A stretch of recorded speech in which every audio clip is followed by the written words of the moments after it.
Hi friends, எல்லோரும் எப்படி இருக்கீங்க? இன்றைக்கி வீடியோவில் என்ன பார்க்க போகிறீங்கன்னா, ரொம்ப சீக்கிரமாக சட்டுன்னு ஒரு சட்னி செய்ய போகிறோம். பூண்டு சட்னி தான். இது ரொம்ப ஈஸி தான், பிகினர்ஸ் கூட இது செய்யலாம். வாங்க அது எப்படி செய்யலான்னு பார்க்கலாம். அதுக்கு முன்னாடி என் சேனலுக்கு மறக்காமல் சப்ஸ்கிரைப் பண்ணிடுங்க. வாங்க வீடியோக்குள்ளே போகலாம்.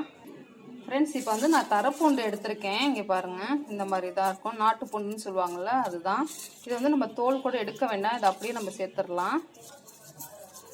இப்போ நம்ம மிக்ஸி ஜாரில் இதை சேர்த்துடலாம். ரொம்ப ஈஸி தான் ஃப்ரெண்ட்ஸ். நான் ரெண்டு பொருள் தான் வச்சு நான் செய்ய போகிறேன்.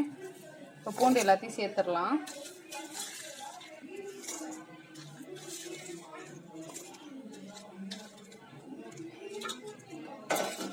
இப்போது தோல் கூட நான் உரிக்கல பாருங்கள், நான் அப்படியே தான் சேர்க்குறேன். இதோட சாம்பார் பொடி, உங்கள்கிட்ட என்ன இருக்கோ அந்த சாம்பார் பொடி ஒரு 2 ஸ்பூன் சேர்த்துக்கோங்க. ரொம்ப ஈஸி தான் ஃப்ரெண்ட்ஸ். நம்மளுக்கு ஈஸியானது, ரொம்ப ரொம்ப டக்குன்னு எதுவுமே இல்லைன்னா இந்த மாதிரி பூண்டு சாம்பார் பொடி மட்டும் இருந்தாவே போதும். இப்போ இதோட நம்ம உப்பு சேர்க்க போகிறோம்.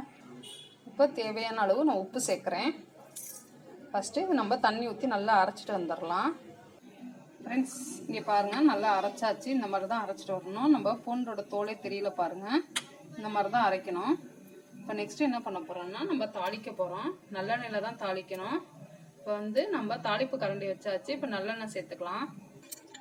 எண்ணெய் நல்லா சூடாயிடுச்சு. இப்போ கடுகு உளுந்த பருப்பு சேர்த்துடலாம்.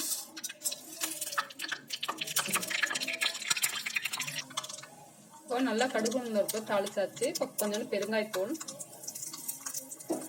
கடைசியாக கொஞ்சோண்டு கருவேப்பிலை. அவ்வளோதான் ஃப்ரெண்ட்ஸ்.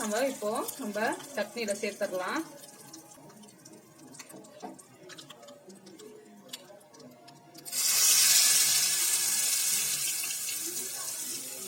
சூடான எண்ணெய் தான் நம்ம ஊற்றணும். ரொம்ப ஈஸி தான், நம்ம செஞ்சாச்சு பாருங்கள். இட்லி தோசைக்கெல்லாம் ரொம்ப சூப்பராக இருக்கும் ஃப்ரெண்ட்ஸ். நீங்கள் ட்ரை பண்ணி பாருங்கள், ரொம்ப சூப்பராக இருக்கும். இந்த மாதிரி இது வந்து பக்கத்தில் எங்களுக்கு ஒருத்தவங்க சொல்லி கொடுத்தாங்க.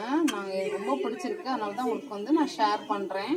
ஃப்ரெண்ட்ஸ், சட்னியும் தோசையும் சூப்பராக ரெடி ஆகிடுச்சு பாருங்கள். நாங்கள் இதான் இன்றைக்கி நைட்டுக்கு வந்து நாங்கள் டின்னராக செய்கிறோம். நீங்களும் இந்த மாதிரி ட்ரை பண்ணி பாருங்கள். ரொம்ப ஈஸி தான் சட்னி, பூண்டு சட்னி. நீங்கள் ட்ரை பண்ணி பார்த்துட்டு பிடிச்சிருந்துச்சுன்னா லைக் பண்ணுங்கள், ஷேர் பண்ணுங்கள், கமெண்ட் பண்ணுங்கள். மறக்காமல் என் சேனலுக்கு சப்ஸ்கிரைப் பண்ணிடுங்க. ஓகே, பாய். நம்ம நெக்ஸ்ட் வீடியோவில் பார்க்கலாம்.